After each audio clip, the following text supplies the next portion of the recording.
Hello friends, Anna here, Anna Sabramowitz, and just hold on a second. I'm gonna raise this dog.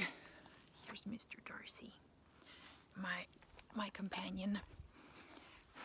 Okay, so what I'm talking to you about today, what's been on my mind, is some kind of a tip that I have for you. I want you to start trying this. Okay, so one of the members in our community, Facebook community, hope you don't mind the shout out, Karen. She said, maybe this wasn't more of a question, this was more of a statement, but it made me think. And the statement was, how come I'm doing more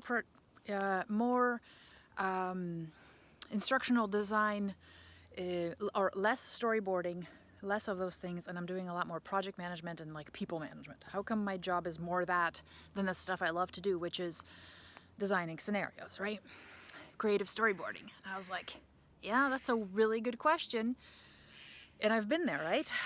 We've all been there. And I feel like a lot of that stuff happens because our jobs now are, well, let's just say there's a lot on our plate and a lot is expected of us.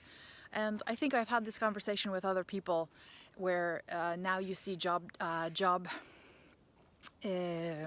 postings and they're really just saying, you know, we want 3 people for the price of 1. So you're doing a lot of that. But here's what I'm thinking. Maybe we could actually reduce some of that load by changing our mindset about what we pitch and how we pitch and when we pitch.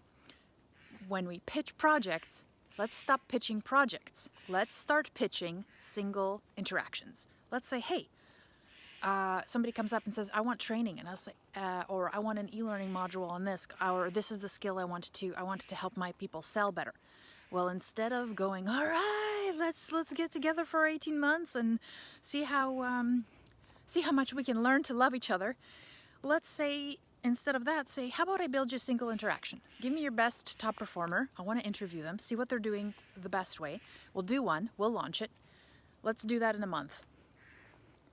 Now, what you're doing is, instead of pitching the whole, let's set up the beginning, let's set up the end, let's try and gather lots of info, what you're doing is you're saying, I need a top performer and I need them for an hour so I can find out what they're exactly doing, and then we can start building out something awesome for you right away, and you can test it and see if it works.